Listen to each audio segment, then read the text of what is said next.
Okay. Hello and welcome, everyone. My name is Mayes Saadani, and I am the Executive Director of the Tahrir Institute for Middle East Policy, the host of today's event titled The Regional War Lebanon Hoped to Avoid, Unpacking the Escalation. We gather today at a deeply painful moment, first and foremost for our region, and of course for the world. A war of choice by Israel and the United States has unleashed a harrowing cycle of violence that has terrorized the region en masse, claimed innocent civilian lives, targeting places and people who should have been safe, and further shaken what little remains of an international legal order that has already been dealt devastating blows in recent years. In the midst of all of this, the war has come to Lebanon, and just over 2 weeks in, we've witnessed unspeakable civilian harm, with over 886 killed, among them 38 paramedics, and over 1 million who've been displaced from their homes. Today, our panel of all Lebanese experts, brilliant voices who I am truly lucky to call colleagues and friends, will of course talk through hard policy issues from Hezbollah's disarmament and the March 2nd rocket and drone attack, which pulled Lebanon in, to the role of the Lebanese armed forces. But most importantly, our conversation today will be centered in something that does not make the headlines nearly enough: the civilian stories behind the numbers, the human impact, and the urgency of de-escalation. It's my pleasure to introduce you to your moderator for today's event, Nadine Khishan. Nadine is a legal associate at TIMEP. She's an international criminal and international human rights lawyer who's been working on conflict and human rights in the region. Nadine, the floor is yours. Thanks for the introduction, May. So as many of you know, since March 2nd, we have been witnessing a harrowing and rapidly expanding war across the country. We're only 2 weeks in, and we've already seen over 1 million people displaced and nearly 900 killed, including 111 children. And when I was writing my notes just a few days ago, that number was nearly 700. So we can see how quickly this whole situation is escalating just from that mere fact. And as May touched on, there are no words that can carry the indignity of displacement, the pain of losing your home or your land, with all the memory of generations of ancestors and what they had built and dreamt of for us. Those of us fortunate enough not to be displaced still deal with the daily terror of drones, warplanes, bombardments, as well as the pain of witnessing the destruction of our cities and the suffering of our people. In light of this nightmare we've been living, I'm so grateful to our amazing panelists, all of whom, as May mentioned, are Lebanese experts, and we've all been touched by this war in different ways. And although their plates become even more heavy and full during times like this, they've taken the time to share what they know and help raise awareness about what's happening right now in Lebanon. To start with, we have Jean Assir, who is a non-resident fellow with TIMEP and the co-founder of independent Lebanese media group Megaphone. He has a lengthy background in political organizing and has conducted research and analysis on a broad range of issues impacting Lebanon. Justin Salhani is also a TIMEP non-resident fellow focusing on misinformation and disinformation in the Levant. He is a senior producer at Al Jazeera with 15 years journalistic experience covering the entire region. And Jasmine Diab is a senior associate on migration in TIMEP's Inclusive Economies program and the director of the Institute for Migration Studies at the Lebanese American University with extensive experience on refugees, displaced persons, and migrants. Last but certainly not least, we have Jad Dillati, TIMEP's Bassem Sabri Democracy Fellow, joining us from DC, where he's tirelessly advocating for de-escalation. Jad has worked on governance and human rights in Lebanon, especially focusing on civic space, minority inclusion, and accountability. Before we get started, I'd like to just remind you that this event is being recorded and will be available on YouTube, and we would very much appreciate it if you would help us amplify this event and help share and shed light on what is happening in Lebanon. The discussion will begin with 2 rounds of moderated questions, but we will leave the last 30 minutes for questions from the audience. So please submit your questions throughout the discussion through the Zoom Q&A function, and we'll turn to them at the end. Without further ado, let's get started. I'm going to start with a question for Justin. With the deluge of information from various sources, it can be difficult to parse out the accurate from the inaccurate. Could you please give us a brief overview of what has happened in Lebanon since March 2nd and how the Lebanese government has responded? Of course. I mean, to begin with, I think we need to say that Lebanon at this moment is an active dystopia. So up until minutes ago that you could hear the drone flying overhead, it collects our data, it scans our faces, it scans our license plates, it listens to our voices. Warplanes are also a common occurrence. They've hit the southern suburbs near the airport road just an hour ago. They're constantly bombarding the south, and Israeli troops are committing yet another invasion into southern Lebanese territory. We've had 14% of Lebanese territory receive the threat of evacuation. And to be clear, that's what these are, they're threats, because if you do not evacuate, your life is at risk. And there has not been any concern shown for civilian, nor medic, nor first responder, nor Lebanese soldier.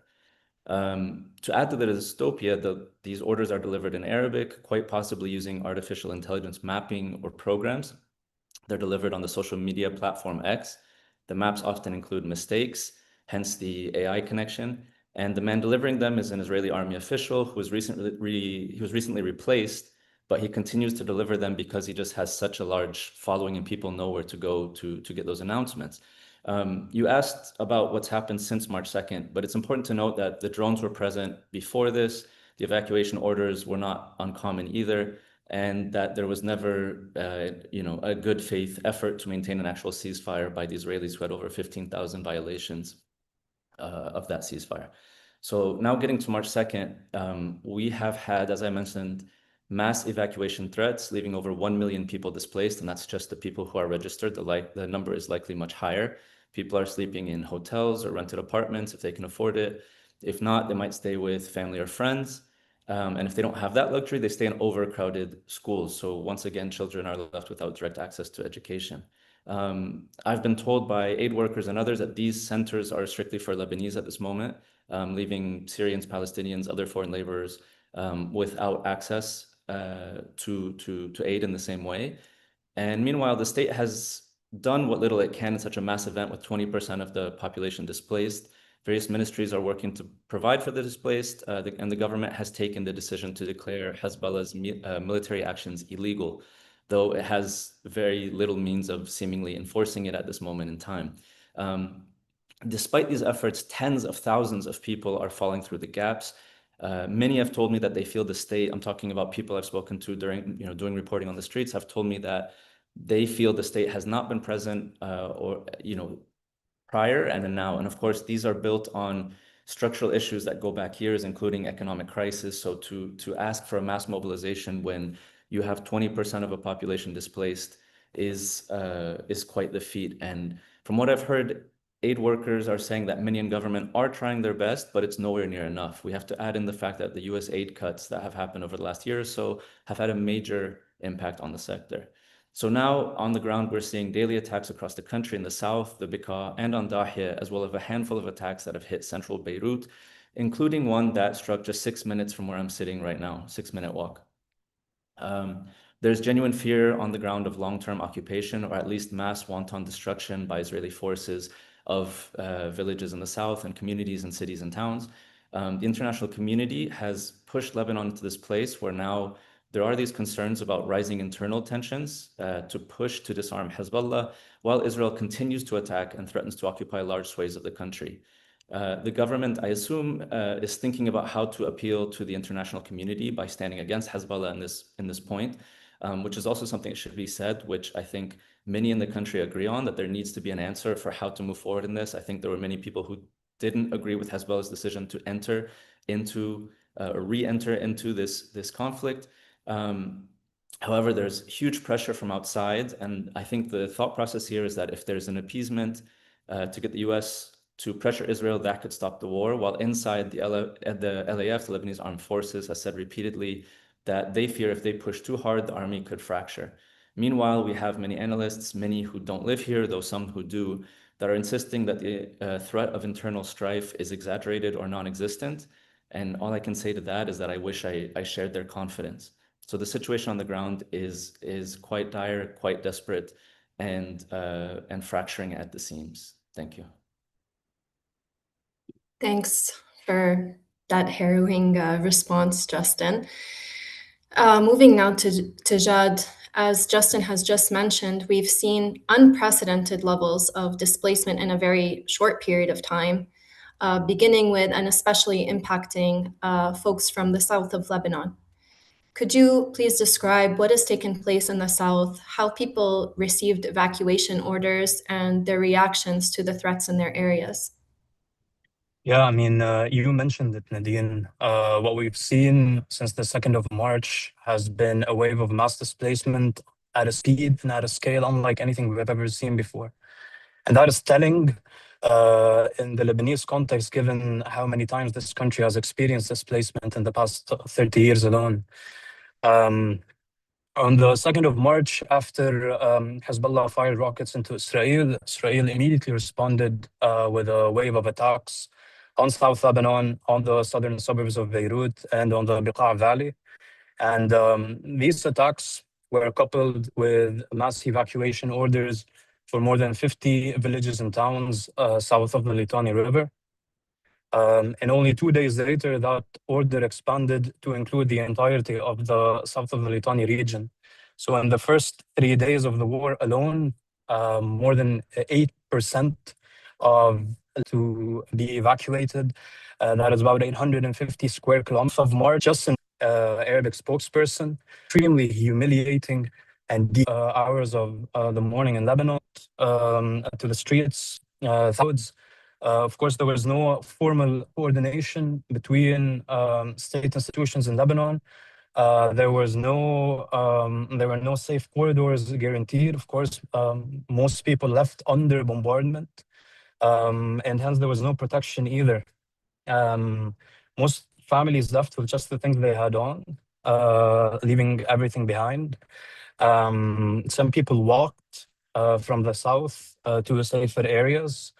Some people spent 22 hours on the road, keeping in mind that the trip from the south to Beirut usually takes about an hour. And hence, during the first 100 hours of the war alone, more than 300,000 people were already displaced. As Justin mentioned, this number has grown to 1 million, especially after the evacuation orders of Dahi, the southern suburbs of Beirut. And that's just the official number, the number of people registered. Honestly, anyone who knows the region, anyone who knows Dahi, who knows the south and who knows the Beqa can easily assume that the number is much higher than that. Of course, shelters were quickly overcrowded. Some people were able to afford egregiously high rents.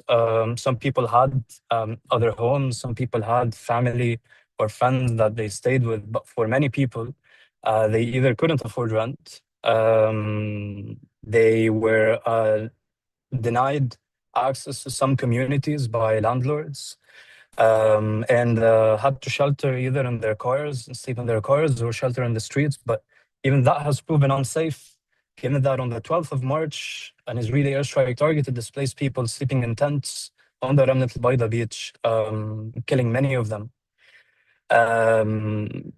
I think the psychological dimension of this seriously cannot be overstated. For some of these people, for at least 80,000 of them, this is the third time they get displaced in 3 years, after having gotten displaced in 2023. For most of them, this is the second time they get displaced in less than 2 years. Some of them had just returned home. Some of them were trying to establish some coexistence with instability. Some people bought property in the south, but deep down, everyone knew that this was coming. There was this constant looming question of when's the next war coming, and that was exacerbated by a continuous flow of rumors and information from the Israeli side that attacks are going to happen soon, that a new wave is happening soon. So displacement now came as a confirmation of people's worst fear, and it is really important to acknowledge the exhaustion and the trauma that comes with that. And I'll just end with one thing. aside from the psychological dimension and aside from the humanitarian toll, I think it is growing increasingly evident that displacement is being used as a tool to deepen sectarian divisions in Lebanon, to fracture internal stability and the social fabric of the country. It is difficult not to see the intention behind striking two hotels in Rawshi and Hazmiya housing displaced people. It is difficult not to see the intention of striking in areas usually deemed safe or not under Hezbollah control. And we've already seen the results and the consequences of that, with landlords kicking out displaced people, with the options for safe areas becoming less and less. There are growing fears, as Justin said. I mean, I share the same fears that this might spill over to a civil war or a civil strife, at least. We've already seen these individual cases that are already terrifying, and compounded, I am terrified with the potential result of that. Yes, thank you, Jad. I agree completely. And I think for those who might not be aware, it's good to note that the population of Lebanon is somewhere between 5 and 6 million people. So when we're talking about 1 million people registered as displaced and a much higher number that we're not aware of who have not registered, we're talking about effectively, maybe 25% or more of the population, which is a huge burden for our tiny government to handle. I mean, officially, currently 1 in 5 people is currently displaced in Lebanon, which is insane to think about. Mm-hmm. Exactly. So with this war impacting all of us across the country, but it's especially harmful to communities that were already vulnerable from before, and the impact on them is unprecedented. While the state is still in economic crisis and unable to respond adequately to these rising needs. So question now turning to Jasmine, what have you seen in terms of the humanitarian response in Lebanon? And is it reaching those needs? Also, what are the major gaps? Thank you, Nadine, and thank you for the trust and for the space. I think much of the context has already been outlined, so I will dive right into that. So, of course, what we're witnessing in Lebanon is never simply a humanitarian crisis, right? It's a crisis layered onto multiple already existing crises, and that layering is exactly what is shaping both the response and its limitations. So what we've been trying to do in our research is to really explore what the humanitarian response looks like this time around, and what has the humanitarian response, quote unquote, learned from previous waves of mass internal displacement across the last couple of years. And what we have observed is still a highly fragmented and uneven and, quite frankly, deeply improvised response. And of course, because this is not primarily being carried out directly by the state, but by a mix of international organizations and local NGOs and very significantly informal networks, this is the landscape that we're navigating at the moment and that we're operating in. So on the more formal side, of course, UN agencies and international organizations have really mobilized quite quickly. In interviews we conduct with them and with humanitarian actors, as well as part of our ongoing research, they say that they draw on these contingency planning frameworks that they developed after October 2023.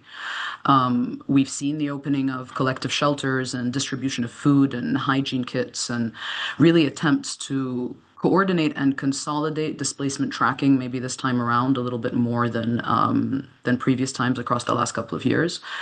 But the reality remains that these formal mechanisms are already very overstretched. So an important component of this conversation is that Lebanon's humanitarian infrastructure was never reset after a previous crisis or the previous crisis. It's been continuously operating in emergency mode for years now. And so what we're seeing now is not a system responding to a new crisis, but a system being really pushed beyond its breaking point. And this is where we begin to see some of the most critical gaps, of course, beginning with the fact that access is just highly unequal. So those that are easiest, quote unquote, again, to reach at at the moment. So those presently in formal shelters, those already connected to aid networks are receiving some level of support, but many of the vulnerable people that really need it the most are not in those spaces.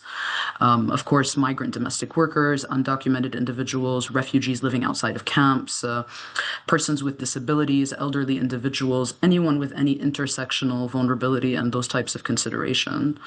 Many are displaced into informal arrangements. So they stay with relatives, they stay in unfurnished buildings or in these I would say unorganized and overcrowded urban neighborhoods. And these populations are often invisible to formal aid systems.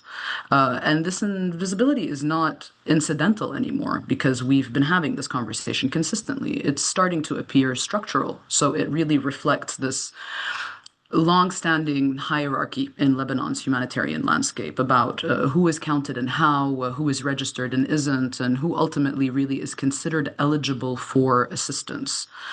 Moving, of course, to another major gap in all of this, which is not just assistance, but rather protection. So we often talk about food and shelter and water, and of course, those are very urgent. But what is unfolding is also a protection crisis. We're seeing, of course, increased risks of exploitation, particularly for women, for migrant workers, for undocumented individuals, for refugees. And we're seeing families making decisions under extreme pressure, sending members back into unsafe areas to retrieve belongings, taking on unsafe work, or really even entering into really precarious living arrangements that are, that don't have an end in sight. And these are not, again, just short-term coping mechanisms. They have these really long-term consequences for safety and dignity and recovery. And in the humanitarian space, I want to say they have not reached this point in the conversation yet. And so another issue is that there is a profound gap in not just the conversation, but how humanitarian actors are collectively organizing around this reality. So there is a gap in coordination still. Because the state's role is so limited, coordination is really happening horizontally rather than vertically. So NGOs are coordinating with each other. Communities are self-organizing, but there is no real central authority effectively mapping needs against responses. And this leads to exactly what we often see in these contexts. So duplication in many areas and complete absence in other areas. So you will have multiple actors distributing food in one locality while another area has absolutely no access to basic supplies at all.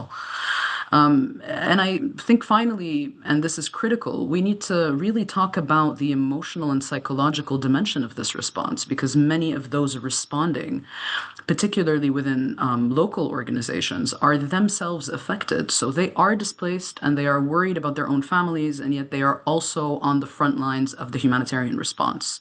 So what we're witnessing is really a form of this collective survival rather than a structured humanitarian intervention. And to answer your question a little more directly, is the response reaching those most in need? Partially, but importantly, not equitably and definitely not sustainably. The people most in need, as we continue to find, are often the least visible, the least documented, the least prioritized within these kind of existing systems that we, for some reason, are still very rigid about. And the most painful part about all of this is that none of this is news to us. We've written about this repeatedly early on, but let's just start with 2003, right? So unless the response really shifts actively to addressing that, we're just risking reproducing these same inequalities that made these communities vulnerable in the first place, instead of actually making any progress in that regard. I think I'll stop there, but thank you so much. Thank you for that, Jasmine. That's a very, eye-opening response. And I think especially what you were saying about elderly and disabled people, etc. I mean, some of the most vulnerable people I've met over the last few years in Lebanon don't have a phone to receive emergency notifications or to call the Ministry of Social Affairs or to know where to go. So yeah, I mean, it's really difficult, especially thinking about those vulnerable populations that are stuck in certain areas and have no means of accessing connections and getting support. But I'll move on to the last question for Jean in this round of questions. As we've just mentioned, with Jasmine, there's been a lot of different civil society initiatives that have cropped up in recent days to help the displaced and the impacted. Can you tell us how these initiatives developed, their impact on those in need, and what's been done well versus what's still needed? And I think Jasmine has touched a bit on this, so maybe in a just more broad way.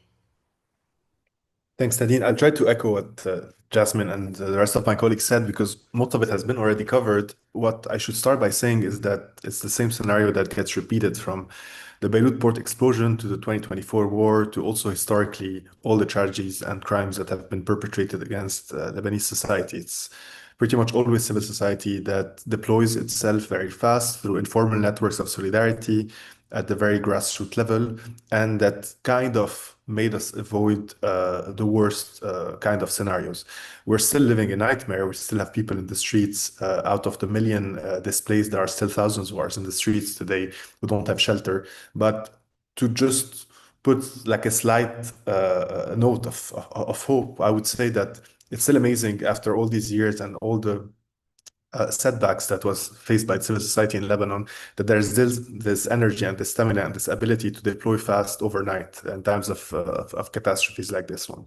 So the efforts range from Solidarity Kitchen to providing basic necessity to providing menstrual aid for women to providing psychosocial support for kids to also providing aid to people who are completely outside the radar of official state institutions, such as migrant domestic workers or members of the queer community. There are all forms of initiatives you can imagine that are happening without a lot of noise through informal networks that get together.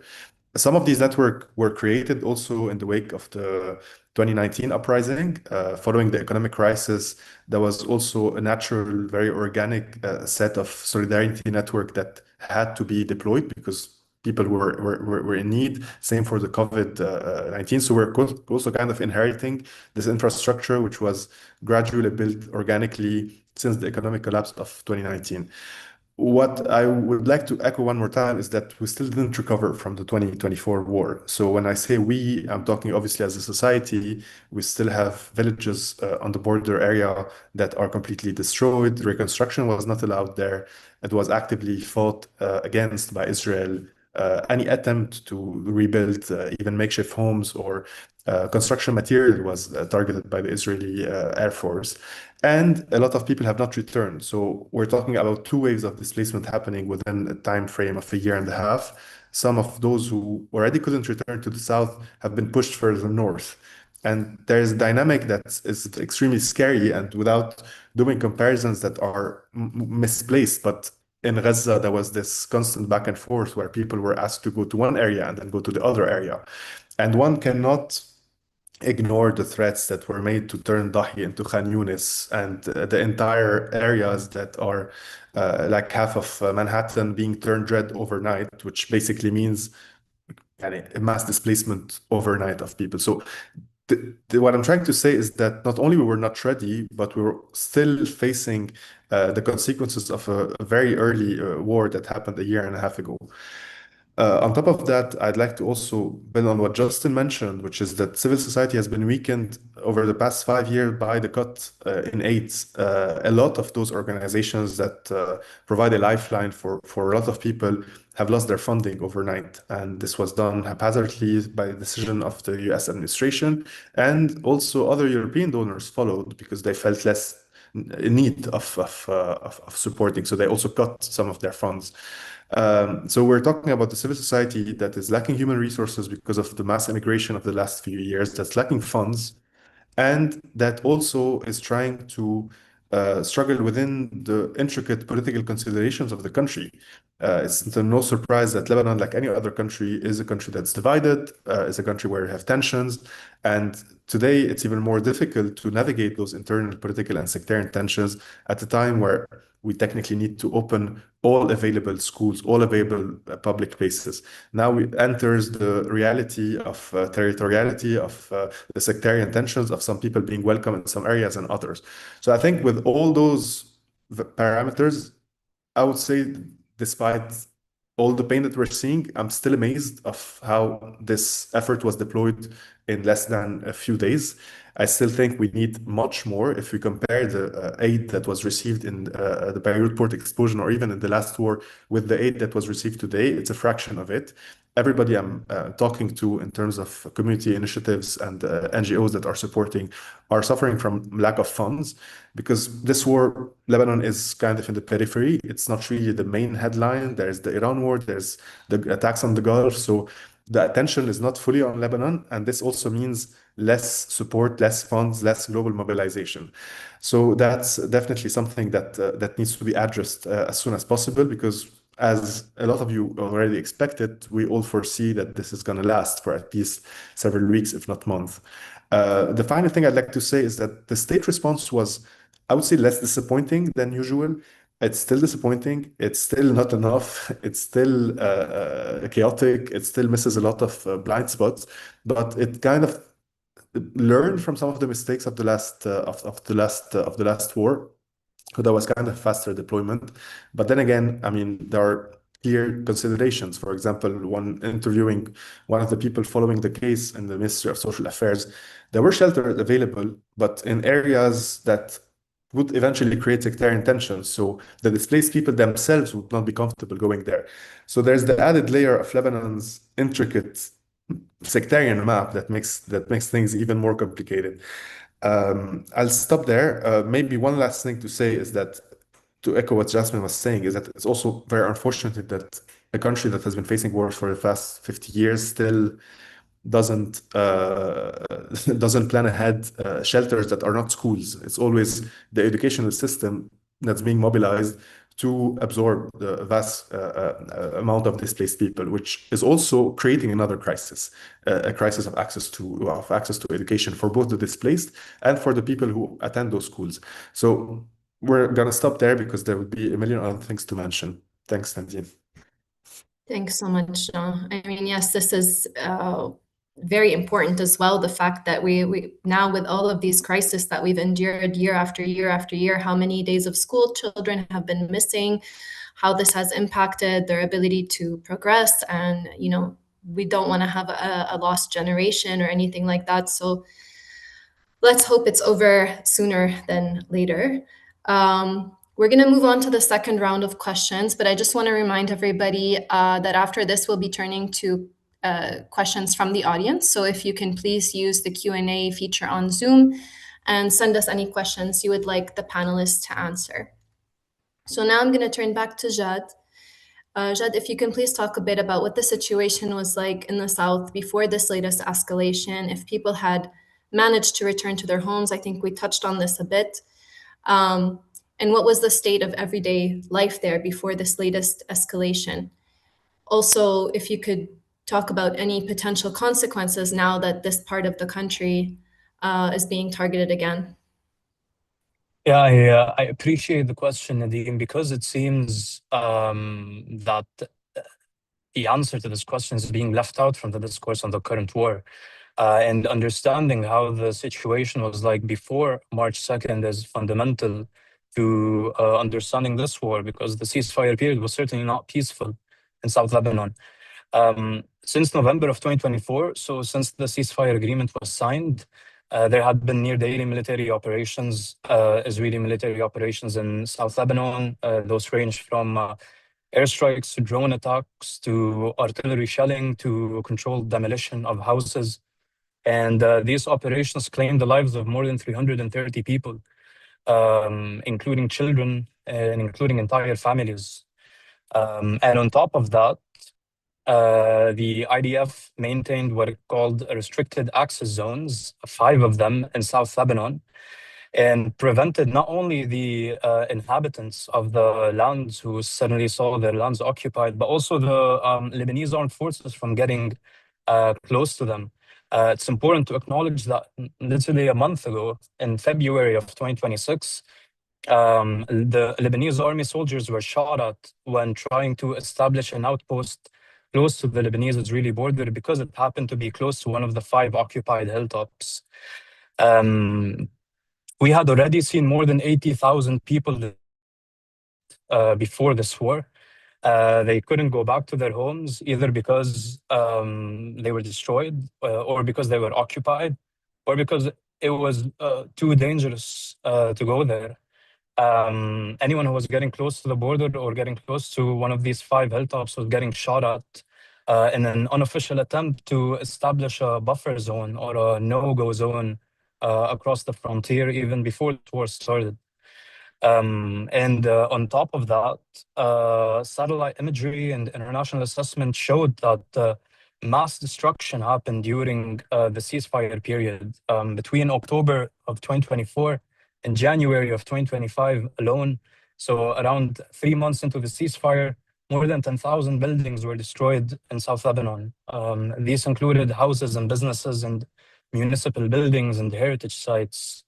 And even when people attempted to go back, as what we saw in January of 2025, they were shot at, and more than 20 people were killed on the 20th of January of last year because they were trying to go back home, and others were kidnapped. And on kidnapping, during the ceasefire period alone, more than 9 people were kidnapped in South Lebanon. On top of that, and in parallel to that, there was really no state-sponsored reconstruction initiatives. All what we had was a $250 million loan from the World Bank for emergency infrastructure reconstruction. That loan was approved by the parliament in December. And then in December of 2025, then in 2026, it was approved by the government, but it was never implemented. And as my colleagues mentioned, any individual reconstruction initiative was halted. Reconstruction equipment and reconstruction vehicles and any reconstruction initiative across the border was targeted and attacked. And we even saw showrooms of reconstruction equipment being attacked tens of kilometers away from the border, like in Salih, for example. And that is just on the humanitarian level. On the economic level, you asked me about the everyday life. Southern Lebanese have been experiencing economic vulnerability since November of 2024. The pre-war economy of South Lebanon was effectively destroyed during the 2024 war. That includes small trade and agriculture and local services that sustained the civilian life in the South. And it created an environment that didn't breed enough trust or confidence to invest in the South or try to think for the long-term investments and for the future, which just added to that level of marginalization and vulnerability for the people. And now they're being asked to be, and now they're being displaced again. And Nadine, you asked about the consequences or the results of that. I see 3 main ones. First of all, the damage that is currently being inflicted on the South in Dahia and in Biqa is being layered on top of damage that already existed. And that is going to widen the reconstruction gap even further. The previous damage assessment by the World Bank was valued at $11 billion. Now that's going to expand even further. And what we saw in terms of targeting civilian infrastructure like the Litani Bridge and the Khardali Road will complicate that even further.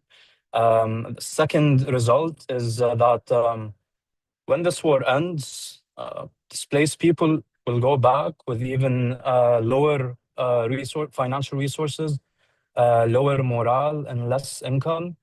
And that is frankly going to create a social catastrophe in the South that isn't being talked about enough. And the third result, and this is what's the scariest in my opinion, there is a risk of permanent displacement for people that are currently displaced from the South for 2 main reasons. One, they might not have homes to return to, or their land might get occupied and they physically wouldn't be able to go back.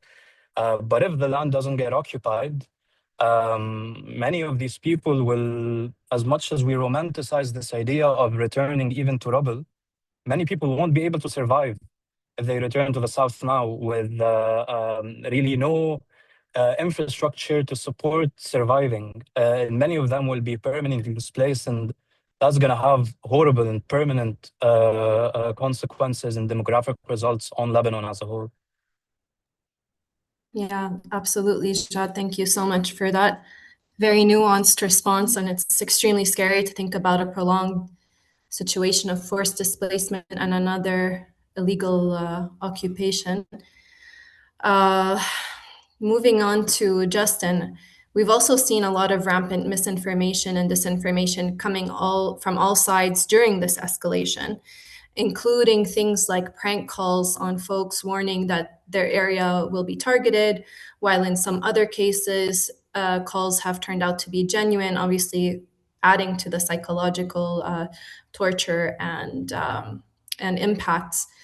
What types of misinformation and disinformation are you seeing that are especially problematic, and where is it coming from? And how does this impact the situation on the ground? So I think there's two ways or two levels to look at this through. You have misinformation through the global level, which is something that is affecting everyone everywhere, where, we're talking about things like misinformation online, through social media, the fact that social media companies have stopped investing in fact-checking or verification. We're talking, excuse me, we're talking about the proliferation of AI.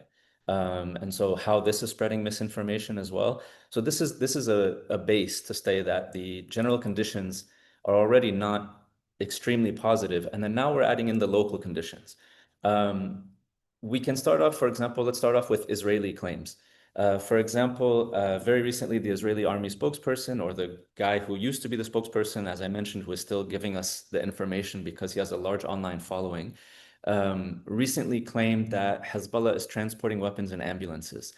They did not offer any proof for this. They also said that they're threatening to strike trucks driving along the southern coast. So there's no way to substantiate this, and until now, at least that proof has not been given. But what we're seeing on the ground here, for example, is in another case, the Israelis might target an area and they might not give ample proof. So if we can take the example of Aisha Bakar, a place in central Beirut recently, there was a strike there and the Ministry of Health said that 4 people were injured. We didn't see, as far as I'm aware, until this point now, there's been no mention of who the target was. But what ends up happening is you have this kind of feedback loop where, sometimes a Hezbollah member or another militant member will be killed and sometimes they won't be. Then you have the assumption that, well, if they targeted an area, there must be a person there. But then there's also this thought that at times, okay, what is the Israelis' goal from each target and each attack? So you have this feedback loop where there's this constant insecurity of what can be true and what cannot be true. And that leads to things like on the ground, constant fear of the other, constant fear that, if somebody was attacked, they must be affiliated in some way. There's an assumption. When I was on the ground at the Aisha Bakar incident, I spoke to people who said, why would, if you're an operative, why would you come here? Bring your family, but you as yourself, don't stay here. Go to the beach, go sit by the sea. I mean, a couple of days later, they hit by the sea as well.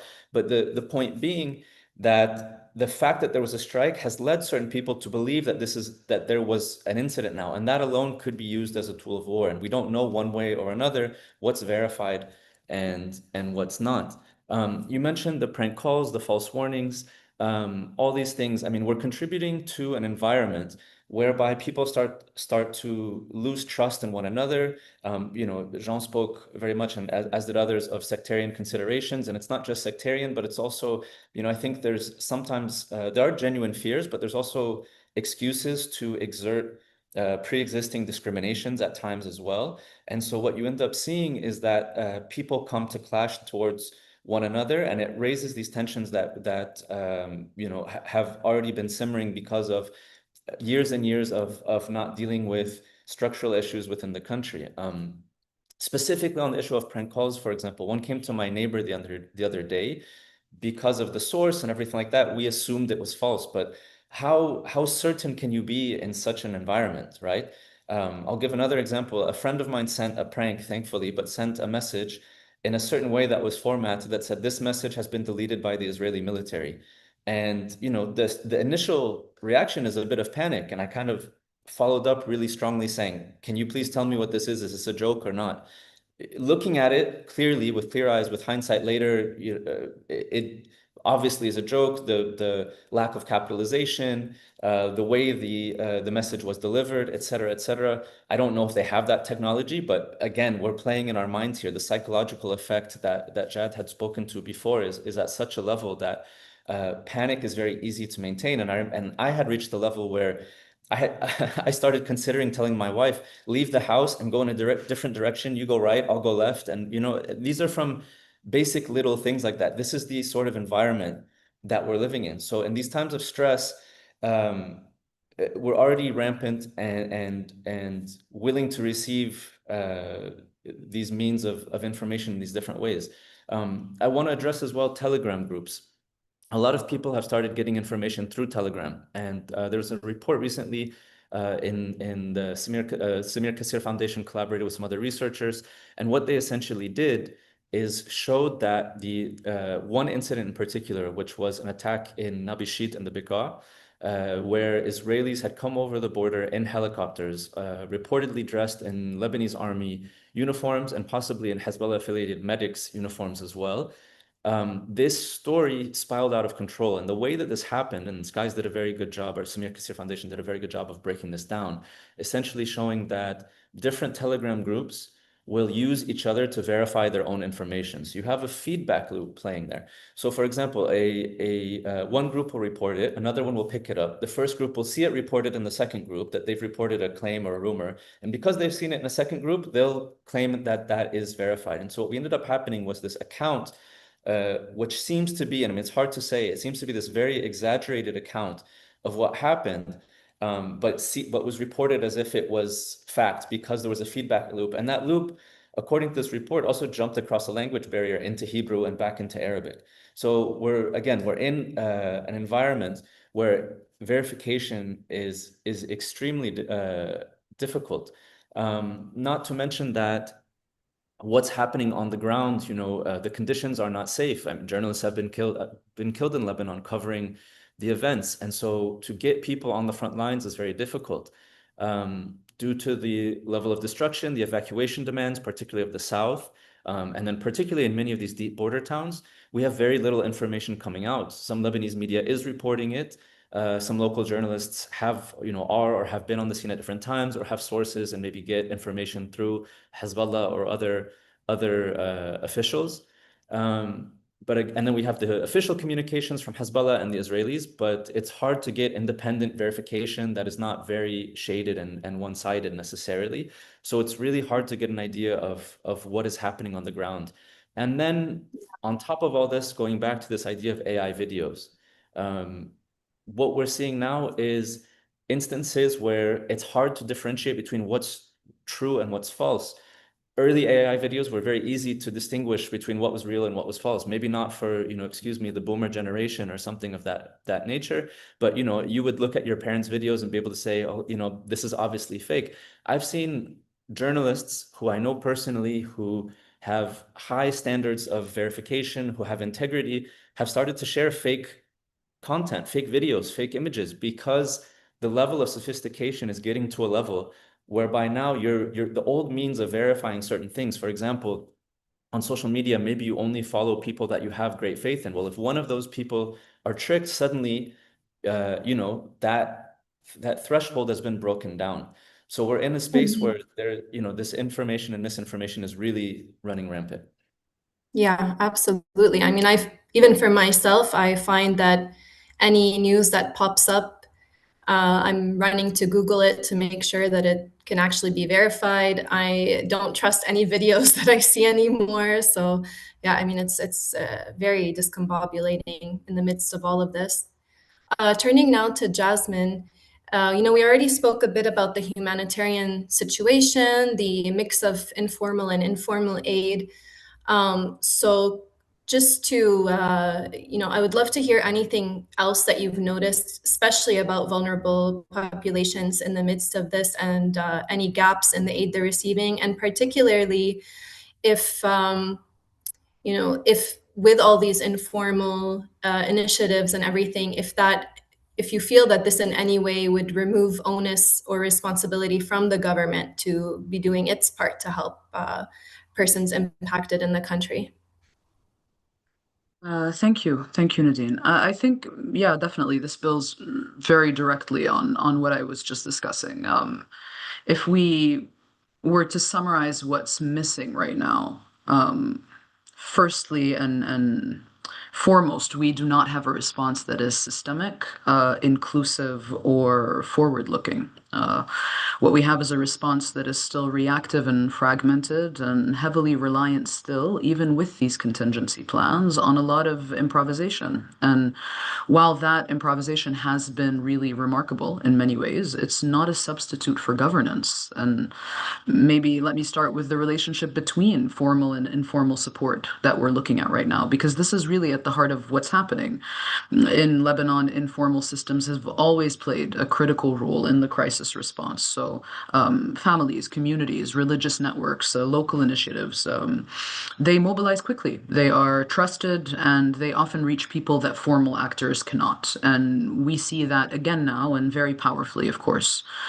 People are opening their homes, grassroots groups, they get organized around distributions, and even local businesses really still provide support in these times. And in many cases, these informal networks are the first responders. And this raises a couple of challenges. First, informal systems are not resourced to sustain long-term response. So they rely on personal funds, volunteer labor, this kind of social solidarity. They can carry a response for days, maybe weeks, but not for months, right? And secondly, and critically, they operate without coordination or protection frameworks. So while they are filling gaps, they are also working in isolation. And that can lead to inefficiencies, but also risks for both, of course, those providing and those receiving the support. Now, on the formal side, of course, we do have structures, as I said, UN coordination mechanisms, cluster systems, but these are struggling to adapt to the scale and the speed of displacement that we're seeing, as you know, my fellow panelists have also mentioned as well. And what this creates is a kind of parallel response system. And this response system looks like a formal system that is structured but slow and overstretched, and then an informal system that is really agile but then unsustainable and uneven. And what's missing is this bridge between the two. We need mechanisms more than ever today that recognize and support and integrate informal actors into the broader response, but really without, I would say, co-opting or overburdening them as well. That means, of course, funding local initiatives directly, sharing information more transparently, and also what's missing, of course, are these coordination platforms that include and not exclude, of course, these community actors. And on the role of the government, there is a real risk here of the normalization of state absence, right? So as humanitarian actors and informal actors really step in to fill these gaps, as is very typical in Lebanon, the expectation is that the state should lead or coordinate a response. This is completely eroded. And this is not new again in Lebanon. We've seen these dynamic over years of crisis. In moments like this, it's just very much more pronounced. And I think the danger is that we begin to treat this as a purely humanitarian problem rather than a governance and an accountability issue. Because ultimately, a sustainable response, especially in a protracted crisis, for lack of a better term, requires national coordination and public infrastructure and policy frameworks that really ensure the inclusion and the protection of all people affected. And these are things that humanitarian actors cannot substitute for. So what needs to be done differently? What I think is missing right now is not just more aid, but really a more honest reckoning with how the response is actually unfolding in Lebanon. On one side, you have formal humanitarian architecture that is trying to scale up quickly, but still operating through these categories and these procedures that were, in many cases, designed for a different moment entirely. And on the other side, you have incredibly dense informal responses that are moving much faster, of course, but that are, again, uncoordinated and uneven. And the reality is that most people in this conflict are surviving somewhere in between these systems. They're not fully captured by either of these systems. So the issue is not simply gaps and overlaps, it's that these two systems are operating in parallel and in contradiction in a lot of areas, in a lot of cases as well. Because they are, we are seeing a kind of quiet triaging happening, right? So actors often unintentionally are then prioritizing those that are easier to assist, easier to document, easier to report on. And that has real consequences. It means that entire groups are effectively being pushed, of course, to the margins of this response. And another thing that is missing along these lines is recognition of how exhausted the system was already. Again, the same organizations, the same volunteers, even the same host communities have been absorbing shocks over and over again for more than 2 years now, going on 3 years. So what we're seeing now, of course, is not just a response under pressure, to answer your question. It's a response built on this accumulated fatigue, and that affects everything. And finally, I think we need to be honest about what the prominence of informal response actually means. On the one hand, it's extraordinary, the levels of social solidarity. We're seeing people opening their homes and mobilizing resources and organizing locally. This is deeply significant. But on the other hand, it is also masking, again, a structural issue, as often is the case in Lebanon, because as these informal systems really expand, they're quietly absorbing the responsibilities that would, in other contexts, absolutely fall to the state. And over time, we have normalized this idea. We've normalized that crisis in Lebanon happens around the state. It doesn't really happen through the state. I think I'll end there in the cost of time, but I'm happy to answer more questions later. Thank you.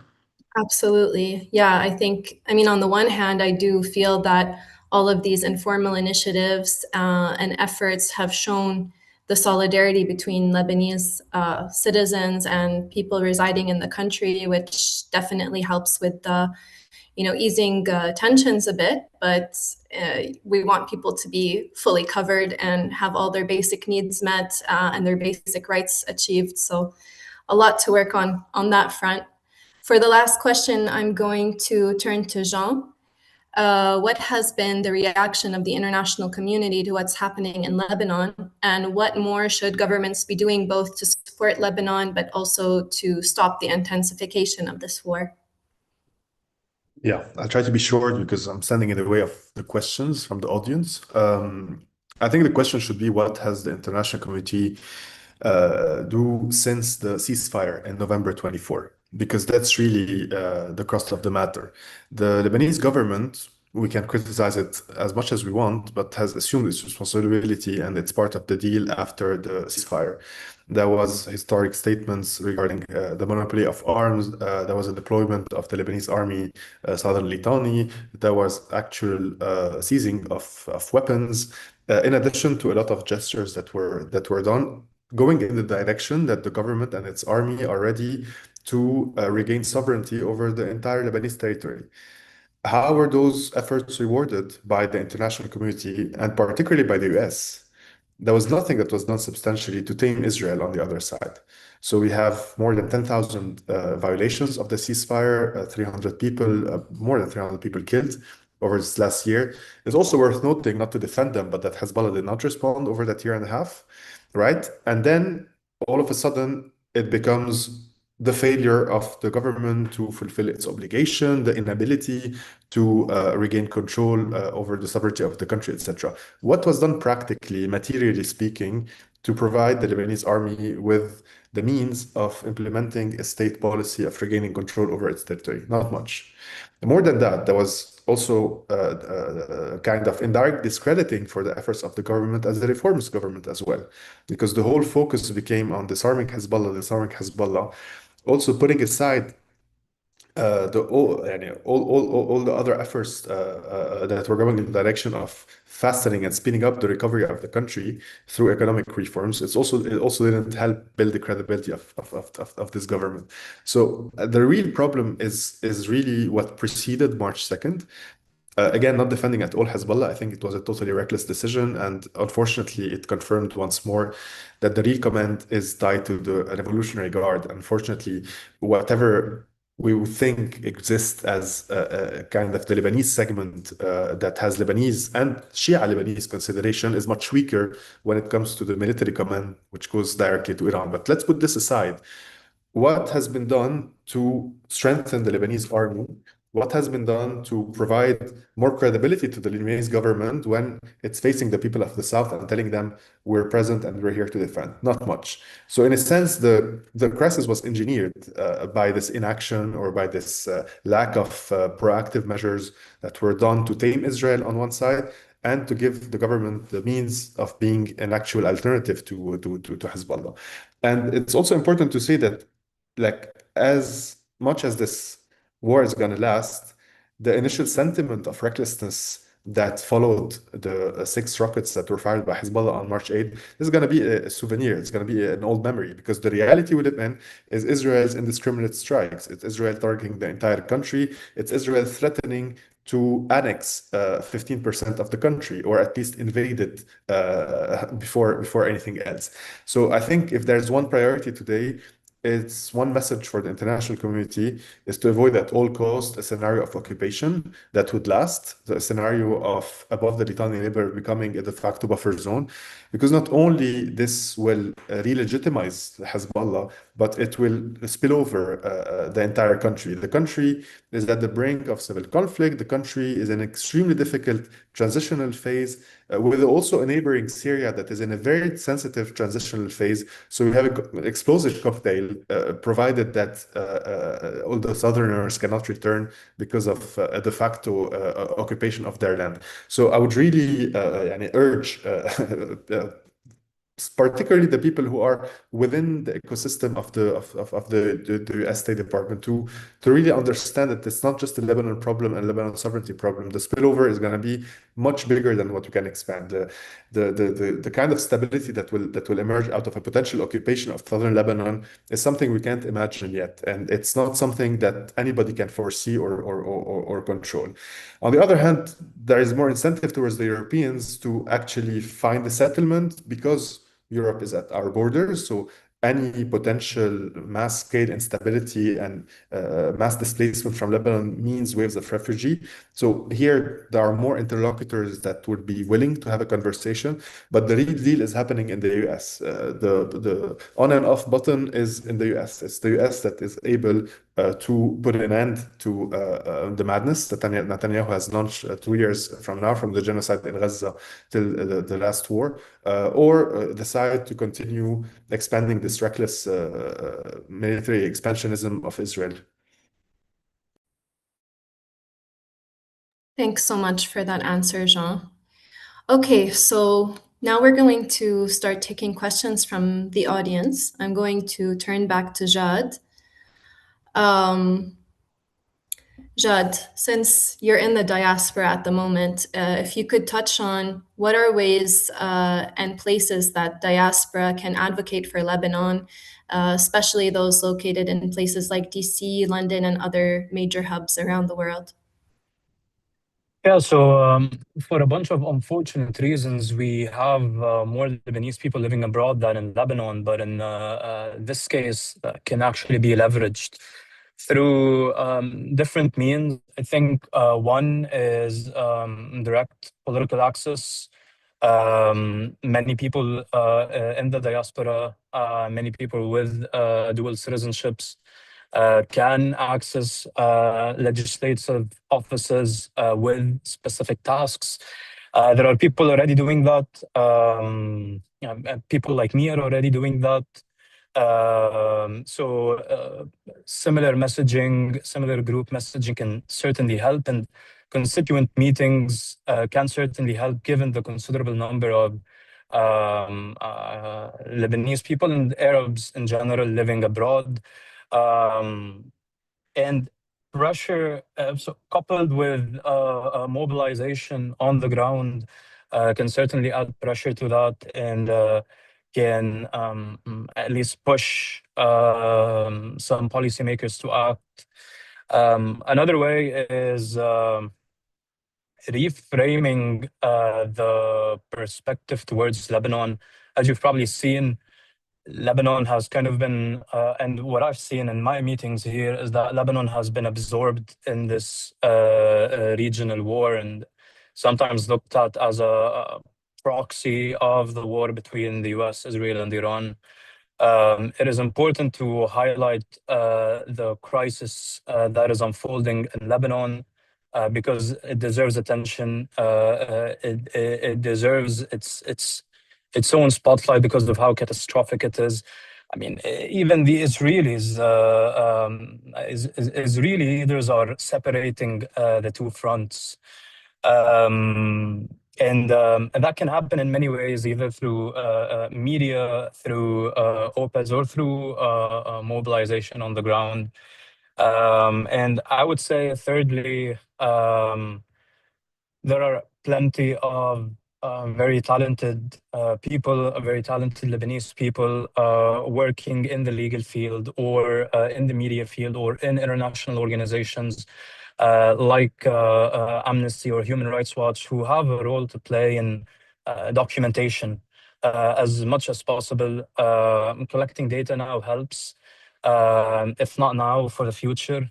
Collecting things that can be used for legal pathways helps more than people think. And I'll just end with one thing. Unfortunately, historically, diaspora organizations, especially Lebanese diaspora organizations, have been fractured in countries like the US, like Canada, and cities like Paris, like London.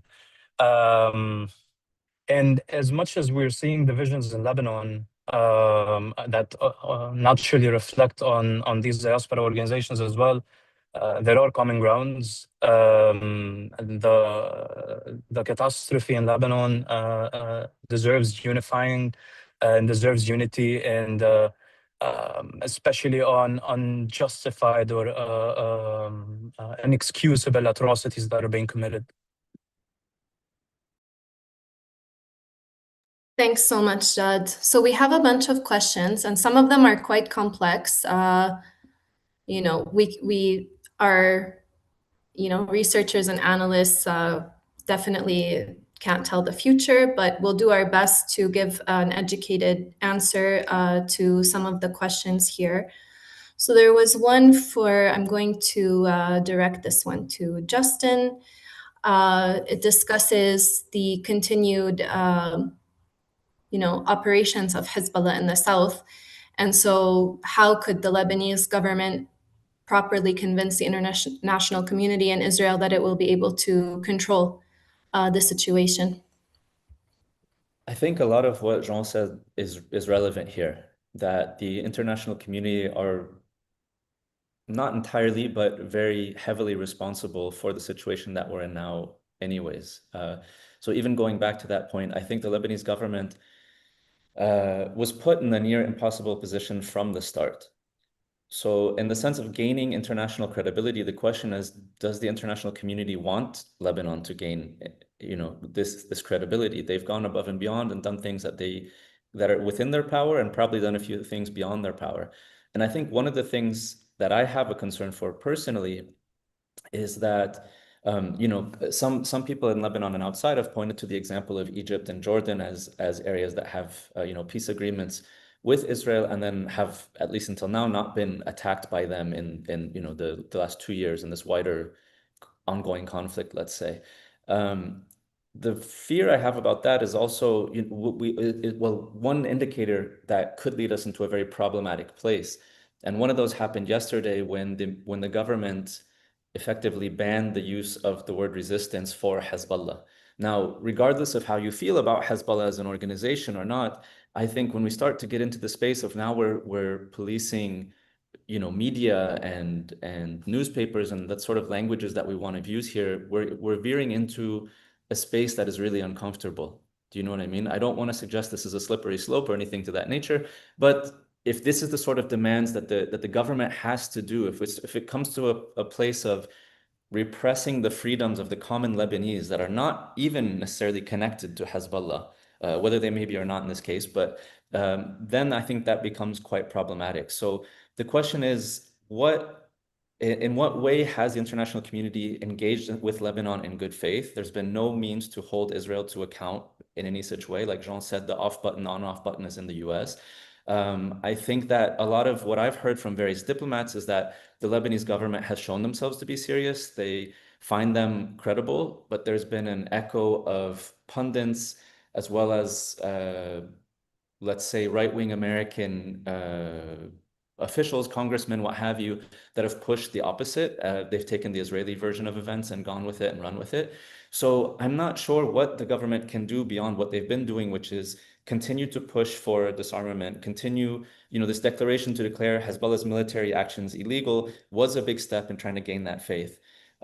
So I think at this point, the government's in a really difficult position, and we have to think about internal unity, integrity, things of that nature. And let me just see the end of the question here. Unable to assert its authority over Hezbollah, what concrete guarantees could it realistically offer?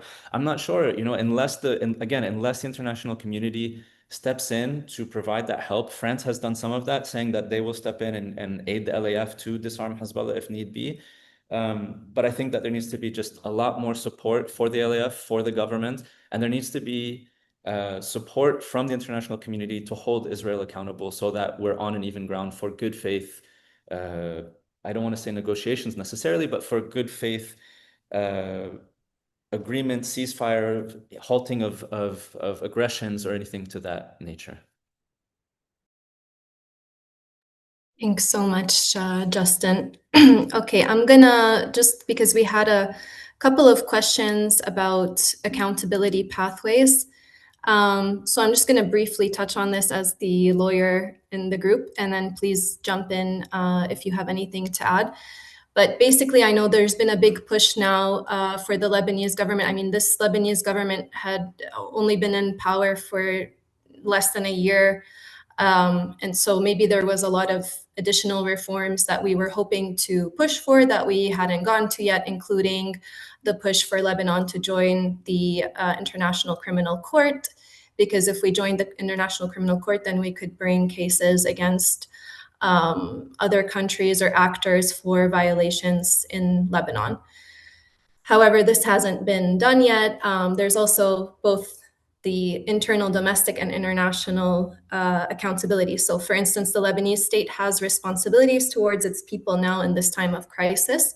And so there could, depending on how things proceed, there could be accountability for the lack of adequate support and basic rights that have been compromised in all of this. But on the international scale, I think with everything that we've been seeing and the double standards that my colleagues mentioned on the, an international rule of law, we're in a situation where almost anything is now permissible. And this doesn't just pose a danger to us, but to all civilians around the world. So if anyone has anything to add, please jump in. Otherwise, I'm gonna ask another question. Okay, so question to Jean. Sorry, I'm gonna switch from the question I sent you because we have a question in the Q&A about being a journalist in these times and how difficult that is, and how do you cope with the situation of being a journalist in the midst of your country being attacked and not feeling necessarily that you're safe. Well, I'll speak out my team's experience more than mine because I think them and Justin have more in common being on the ground. I'm more on the managerial side lately. So I think obviously some of the newsroom has been displaced. Like some people in the newsroom themselves are reporting from their friends' houses. So this is not ideal conditions because themselves are hosting 5 and 10 members of their families. And we don't really take breaks. So in the last 5 years, it's maybe the fourth or fifth catastrophe. We covered the genocide in Gaza. We covered the last war in Lebanon.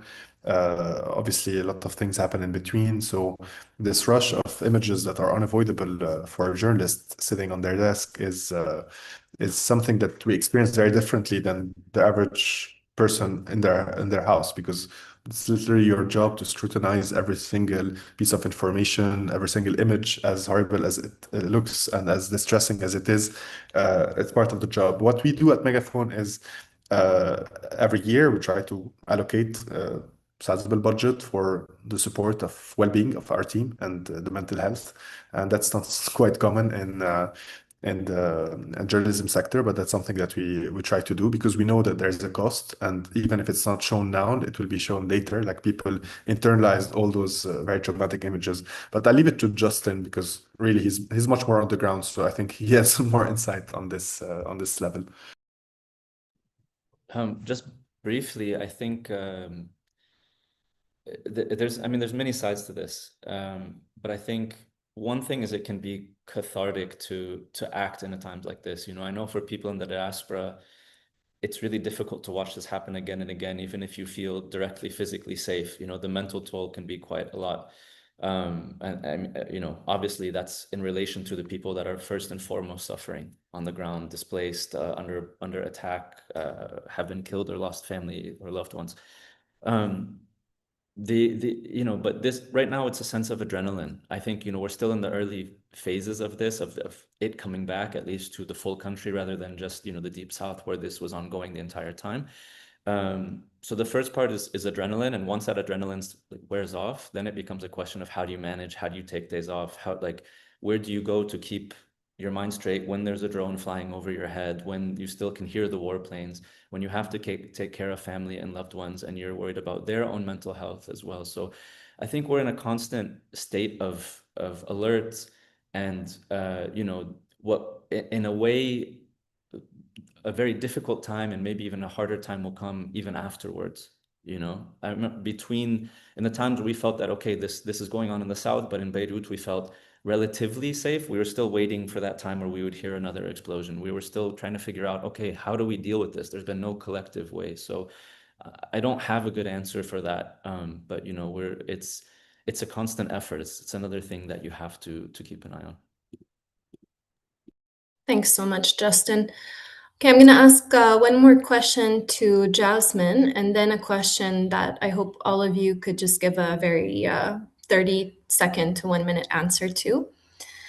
So, Jasmine, what is the future of the humanitarian landscape in Lebanon moving forward from this emergency response, especially given the massive aid cuts that have plagued local organizations? And as we've seen in the chat, some folks have mentioned that there's actually been restrictions on aid distribution by MOSA. So what are the horizons or different pathways of working local orgs can take to enhance their impact given this situation? I mean, that's a really important and difficult question, because it forces us to think beyond immediate response and into what kind of humanitarian landscape is actually really emerging in Lebanon. And I think we need to be honest from the outset. The future is not pointing towards a scaled up, well-resourced international response. If anything, it's the complete opposite. What we are seeing is a contraction of international funding, increasing political restrictions on aid distribution, particularly through MOSA, and a gradual renationalization of control over the humanitarian space without the corresponding investment in public capacity. So the question is no longer how do we expand the current system? It's what does humanitarian response look like when the system is shrinking and fragmenting and becoming more regulated? I see a few possible pathways emerging, and they're not mutually exclusive. First, we are likely to see a deeper localization of response, but not in the way the international system often imagines it. This is not a neat localization agenda with structured funding flows and capacity building. What we're seeing instead is what I would dare to call maybe some forced localization, right? So local organizations are taking on more responsibility, not because power has been meaningfully shifted to them, but because international actors are stepping back, both financially and operationally. And this creates Of course, both opportunity and risk. The opportunity is that local actors, particularly in Lebanon, have deep contextual knowledge. There is trust within communities, and they have the ability to be very quick and adaptive in their response, based on much of our research, actually. But the risk is that they are being asked to do more with significantly less. So less funding, more restrictions, and kind of this greater exposure to political pressure.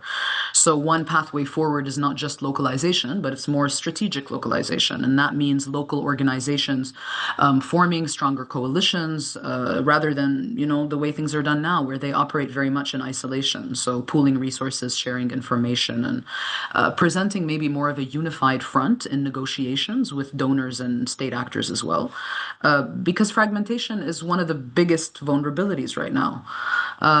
Second, I think we see a need to see a diversification of how local organizations really sustain themselves. So this traditional model of reliance on short-term international grants is really becoming increasingly unsustainable and unstable.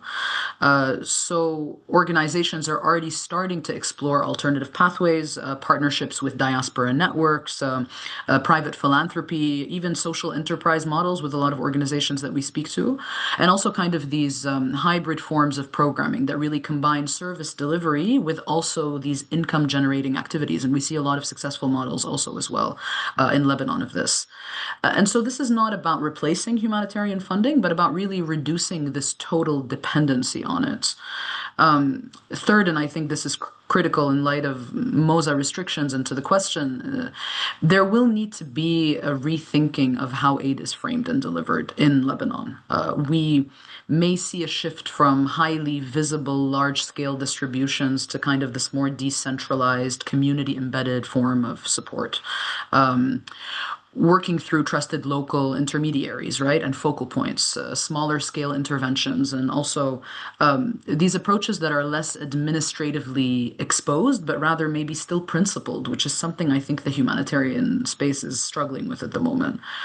And I mean, I could speak a little bit more around this ethical question if I have a little bit of more time. Is that okay?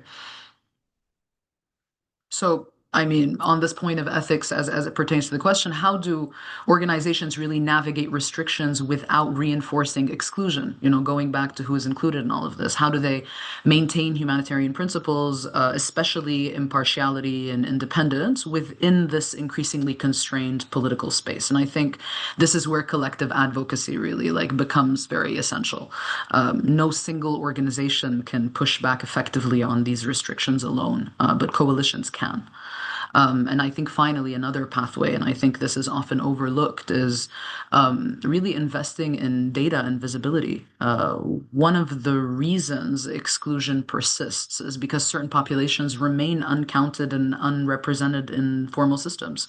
Much of the research we do is to expose these gaps and to bring forth the voices of these people.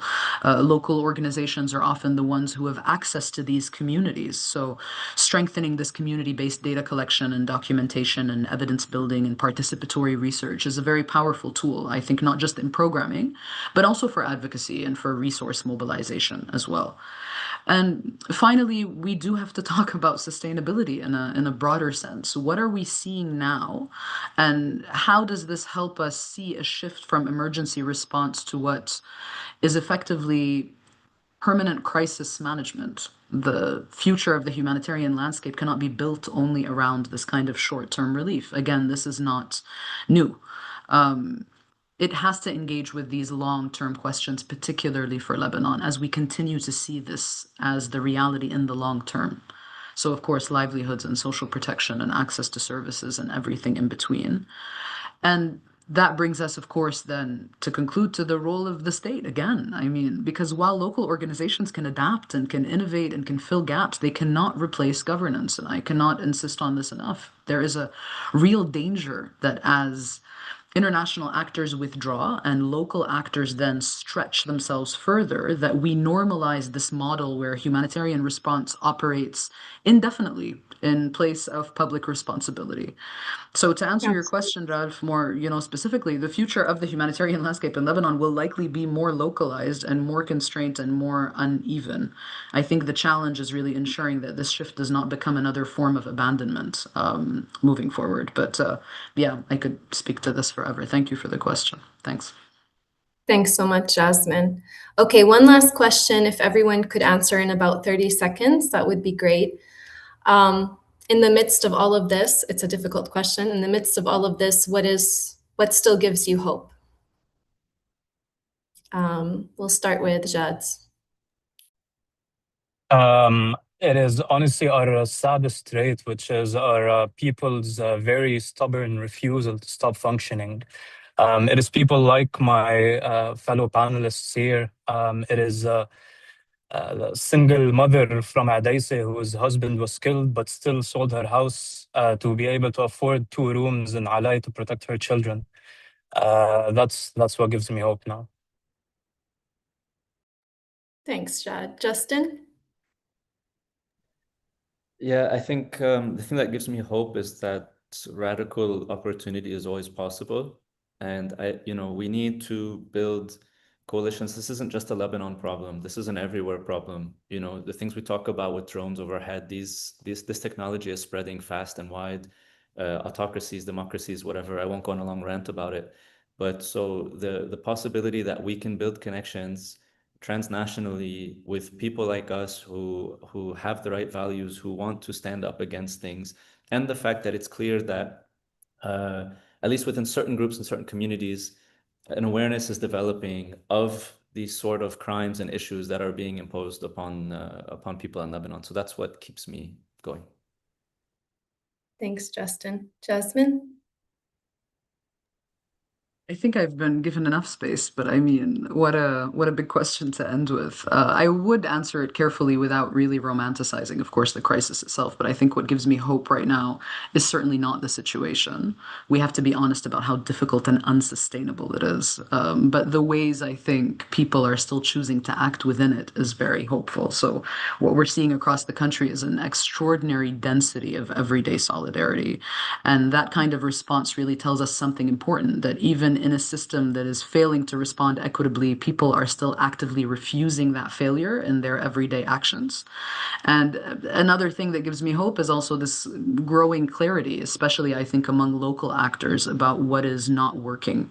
There is much less illusion now that the current model is sufficient. And I think organizations and activists and researchers are increasingly naming these structural gaps openly. So who is being excluded, who aid is being distributed to, and where coordination is failing. So I think at this present day, what gives me, again, hope is that we're challenging the idea that humanitarian action only flows in one direction, right? Like kind of from provider to recipient. Instead, it really shows that the response is something that communities are actively shaping themselves. And I think that makes me as hopeful as possible.